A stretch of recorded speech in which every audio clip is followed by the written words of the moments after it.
Well, hello everyone. Welcome to today's Lunch and Learn, where we will take a look at editing images and text frames. My name is Sarah and I will be hosting today's session. During the session, if you have any questions, please enter them in the GoToMeeting chat window. I will do my best to answer all your questions before the end of today's Lunch and Learn. If I have not answered all your questions, I will be sending out a follow-up email either later today or tomorrow that will include any Q&As and help documents. So let's get started. Today we will be working with text and images and reviewing some easy to apply techniques that enable us to create a well-designed yearbook. The topics we will be discussing are text formatting, image formatting, auto-collage, and other common scenarios. We will start by working with a project in our YearbookFusion desktop software.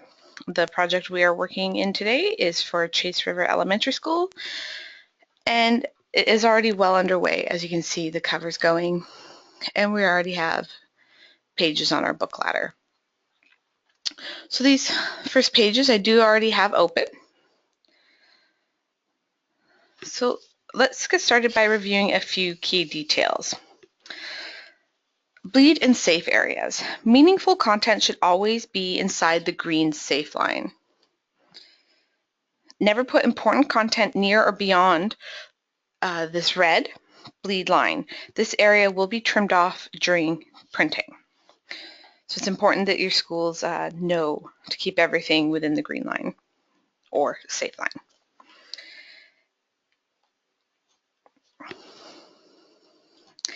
Images and text live inside frames. When they are dropped on the canvas, they have frames, and when I select either the text frame or an image, you'll see the toolbox here just on the left of the canvas. It changes accordingly. So right now it's got settings for images, and then by selecting the text frame, it changes to the text.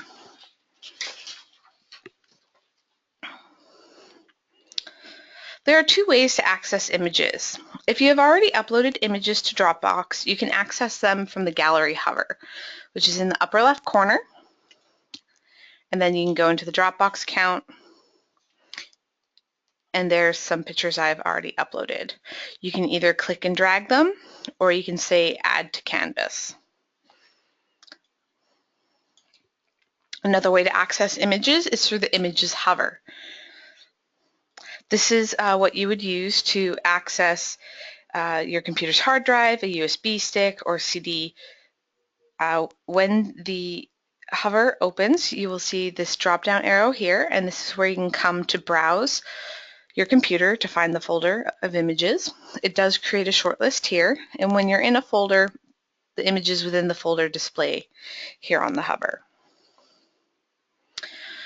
To use them, you can simply just click and drag to place them on the canvas. Remember, the image frame is a placeholder for the original image, and we can adjust this placeholder while keeping the original image safe. Now let's take a look at the tools that are associated with an image frame. First, we'll look at the handles that are surrounding the image. So I'm actually going to use one of the handles, it's a blue one, and make the image frame bigger so that you guys can see. So the blue handles, as you saw, are for resizing the frame. You just simply click and drag and you can change the shape and size. These yellow handles in the corner are for panning and cropping. So you can zoom in. The yellow sun here in the middle is how you can reposition the image after you've zoomed in. And then this blue rotation handle is what you can use to rotate the frame.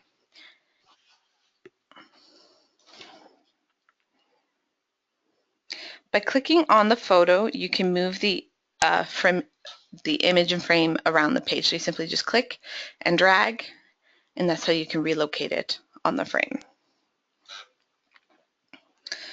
So every time you place an image on the canvas, the image toolbox appears, which is this guy on the left. To see the editing options available, we can click on the center of the image to open the image editor. So that's right there. You can now change things such as the opacity. You can make the image black and white, control a specific spectrum of the color rainbow. So, when you click on these blue numbers here, a slider will pop up, and you can drag the slider, and as you can see, the image of the students is now turned black and white. If I don't like what I just did, I can select the default button on the slider, and it takes the image back to its original state. So all these sliders do have a default button that can be used if you've made adjustments and change your mind.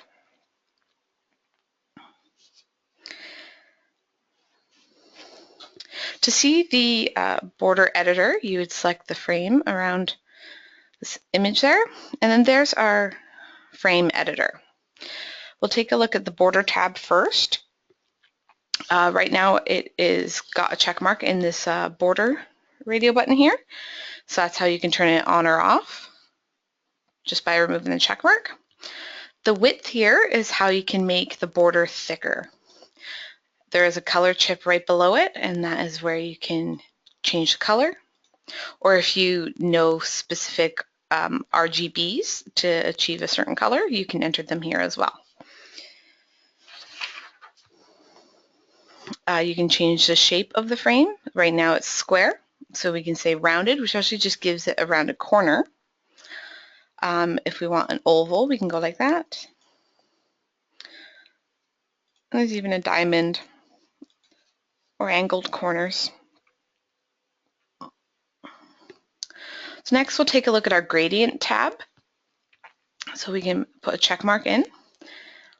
And as you can see, the default one is linear, but we do have a few options that you can choose from. And you can adjust the softness as well.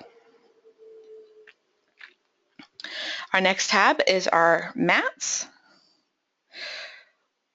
We have a number of mats that you can apply to an image.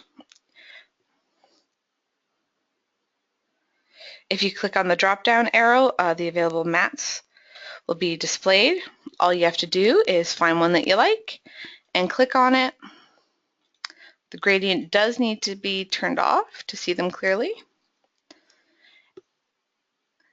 And right now, there's this white spot in the middle, and it's all vibrant on the outside. If you want to change that, you can select your invert button, and it does change it a bit. Anytime you decide you do not want to use the mat, you can simply remove the check mark from the enable option. We also have a number of pre-designed frames available. The frames are found up in the top right corner of the window here on our frames button. So as you can see, this has a scroll bar, and you can browse for a variety of pre-designed frames. Once you found one, you can simply click and drag it till you see that dark blue appear around the image.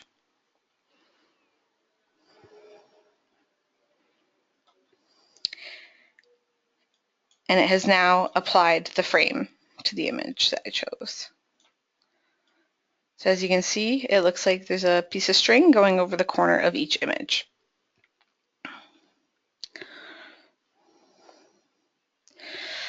For background papers, if you'd like to add a background, you can come to the upper right corner here again, and we have our backgrounds button. They are sorted into different categories, so you can either browse by color or coordinated sets based on topic.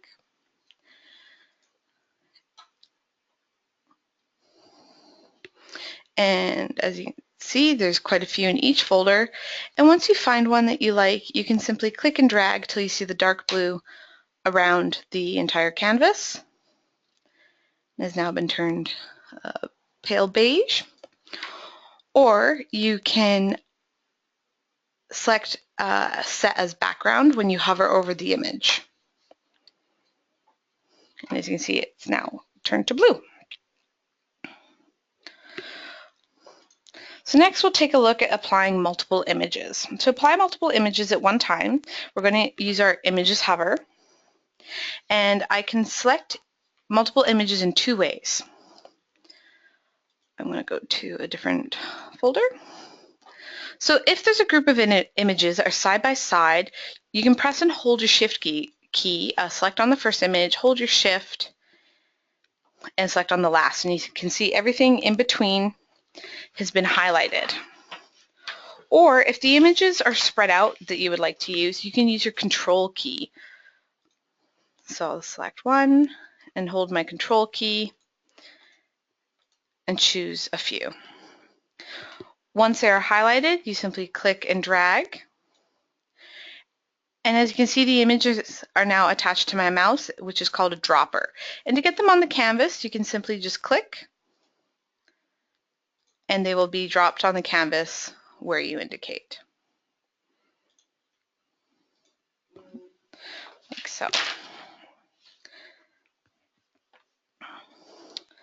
These images are their own unique frames, so you can select one and use the toolbox here to make changes, or you can select them all by pressing Control and A on your keyboard, or clicking and dragging across the canvas, and then go to your, I've gone to the frame editor and I'm on the border tab.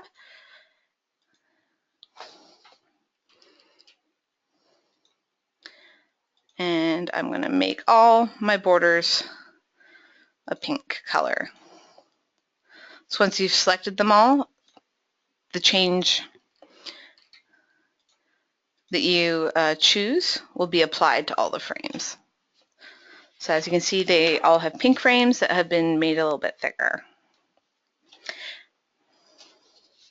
So next we're going to take a look at our auto collage feature. There's a couple ways to get started. One is by clicking and dragging on the canvas and select the auto collage frame. Or you can come to your create an empty frame and auto collage. Then you can come to your images hover, and when you click and drag to over the auto collage, you'll see this green tab appear. So you want to take your mouse up to there, and that tells it we want those images thrown in the auto collage. The auto collage is its own frame, so as you can see, it does have blue handles, so it can be reshaped and resized. If you don't like the look of this auto collage, you can simply come up here and select the auto collage button, and it will reorganize the images, and you can continue clicking it until you're happy. If you decide you want to add an image, just come back to the images hover, click and drag the one you want, and back up to that green icon, and you can see the image has been added. You can swap out images as well. So let's click on this one and we'll go to the frame. So as you can see, this group shot has been replaced.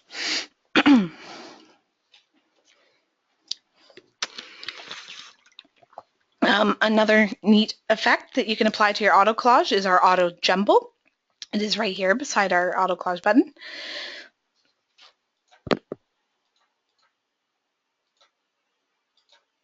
And all it does is give a slight rotation to the images to give it a bit of a more creative look.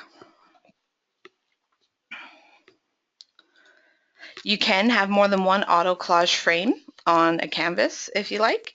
All you would do is resize auto collage frame to where you need it and then create a new one. You can also use images as a background.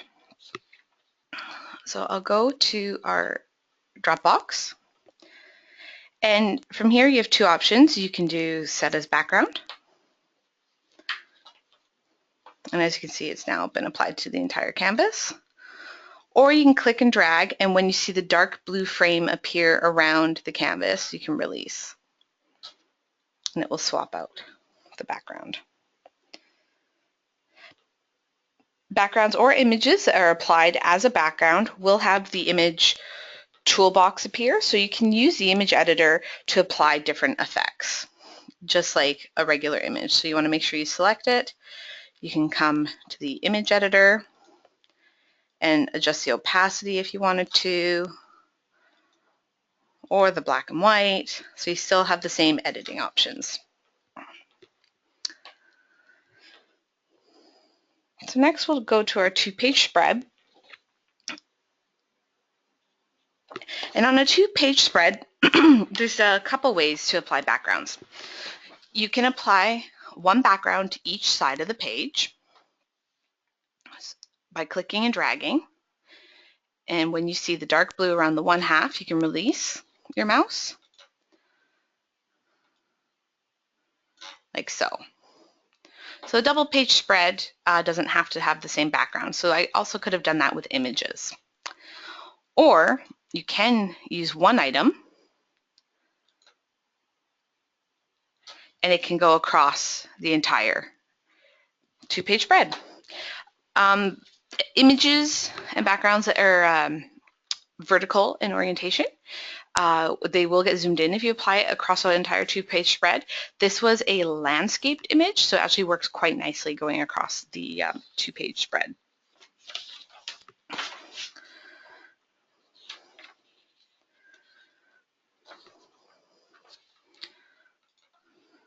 So I'm just going to remove that, and then we're going to take a look at adding what's called a child text. So I'll get an image. So when you're on an image and we have our toolbox here, as you can see, there is a small T.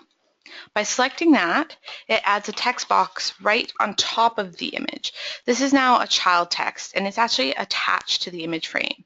As you can see, it does have its own handles, so you can resize it. You can even drag it down so that it's below the image frame, but you can click on the image frame, and wherever you drag it to, the text box will follow.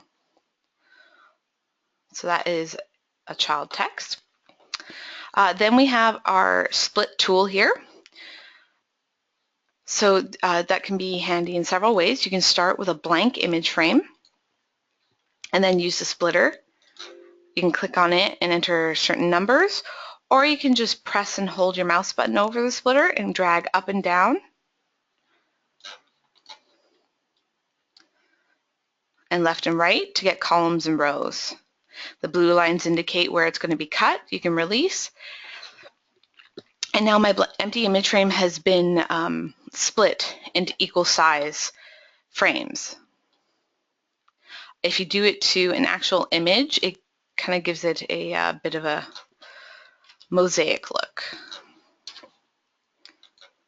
like so. These are separate frames, so you can click on them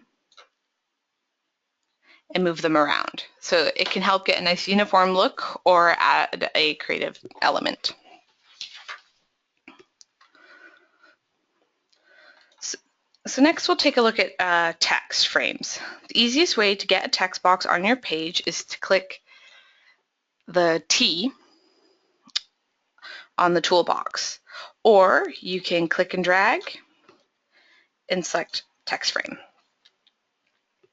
As you can see, text boxes has handles as well that can be used for resizing, and they have the rotation handle that we can use for rotating.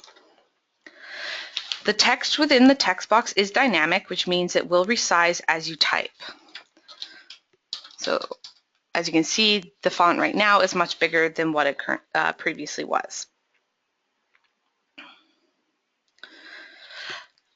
To change the fonts, you select the frame and then come to the T here on the toolbox. The Basics tab is where you'll find the basic options, so font type, font size. So resize to fit means that the text is going to follow the shape of the frame. So if I stretch it out, it's going to get bigger. If I shrink it, it's going to get smaller. If you're after a specific font size, you would like to change that to lock and clip, and then enter the font size right there. As you can see, you can also do bold, italics, and underline. The fill is where you come for your color options. The edge color chip here is how you can get a color surrounding the font. So I selected black, but as you can see right now, you don't see anything. So we'll use this thickness option here and increase the slider. And as you can now see, I'm getting a black outline, a black edge around the letters. You also have some alignment options, which will align the text within the frame. It doesn't move the frame, it just aligns the text within it.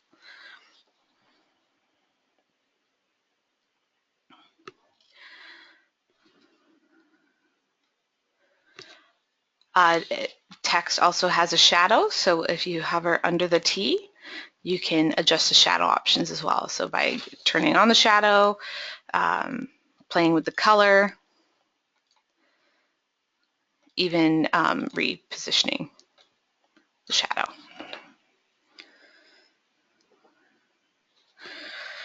You can also apply different options to sections of a text. So I'm going to double click and I'm going to change the font for the entire word to green. But let's say I want to do something just to the Y. I can highlight the Y, bring up my text editor, and change the color, even change the font, like so. So you can select sections of text. So if you have a paragraph and you want to make one line bold, you just select the section that you would like.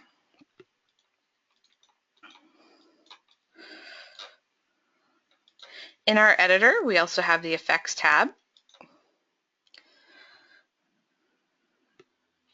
As you can see, there's a bunch to choose from. So if you have time, it's really good to come in here and just check them out. And then you can adjust the amount to give it a different effect.